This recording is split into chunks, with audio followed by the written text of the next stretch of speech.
Hi, my name is Karen Schrader. I'm the President and Executive Director of United Paws of Tillamook.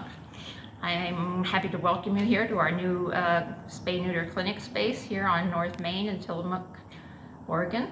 We are very excited to finally be open. It's been a long process for us getting the building renovated and ready for a clinic to be put in, but we're up and running, and we're excited to welcome the first cats to our spay-neuter clinic this Sunday.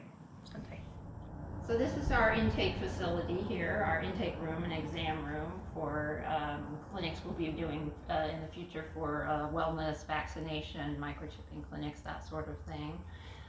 This is the desk right here. It's where the folks will check in their animals when they come to spay-neuter clinics in the morning.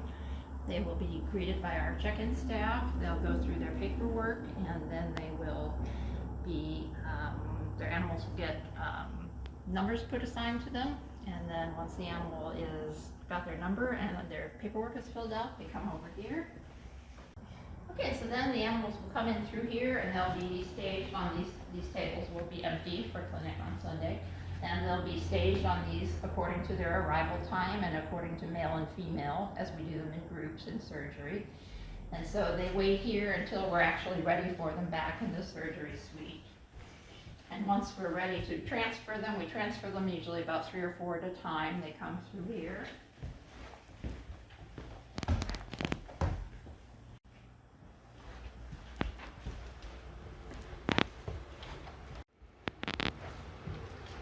And into the PreOp area here. So these are the what we call our knockout cages. These are where the animals will be placed out of their carriers into these cages, and that's where they'll be anesthetized prior to surgery. And once they're anesthetized, we place them on a board like this and fasten their limbs with the ties here. And then we pass them along on this board throughout the surgery process. So once they're put on the board, they come over here to this station. It's where they will be shaved. Their incision site will be shaved. And then they get vacuumed off so there's no loose hairs floating around in surgery. And once they've gotten their incision site shaved, they come over to this table here and get placed here, and this is where they get their incision site shaved. Or, scrubbed, I should say. So their incision site will be well scrubbed, just like in a human OR setting. And once they're prepped, they get set right here. And when the veterinarian is ready for them, they get put into the surgery here. So then they come in here to get placed on the OR table here. The surgeon's instruments are all positioned here, and the anesthesia machine is here for the animal. That'll get placed over their mouth and nose. And then they are set for surgery here. The doctor is over on this side, and the veterinary tech that's assisting surgery is on this side. And so that's where the surgery will occur. If it's a matter of a neuter, it takes not even 5 minutes. It's very, very quick. And the spay takes about 20 minutes on average. And then once they're done from there, they come over to this other table over here on the other side.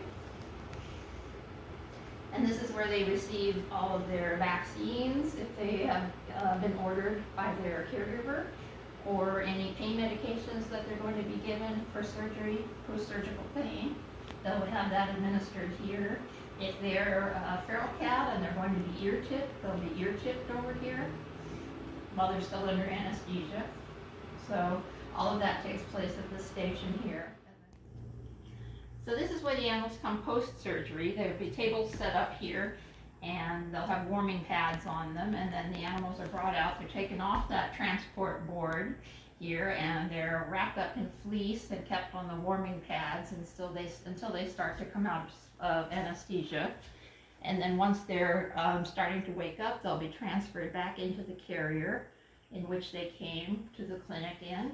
And then those carriers will be transferred over to these racks here. And so we just stack them up on these racks, and we monitor them very, very closely for any signs of distress while they're coming out of anesthesia.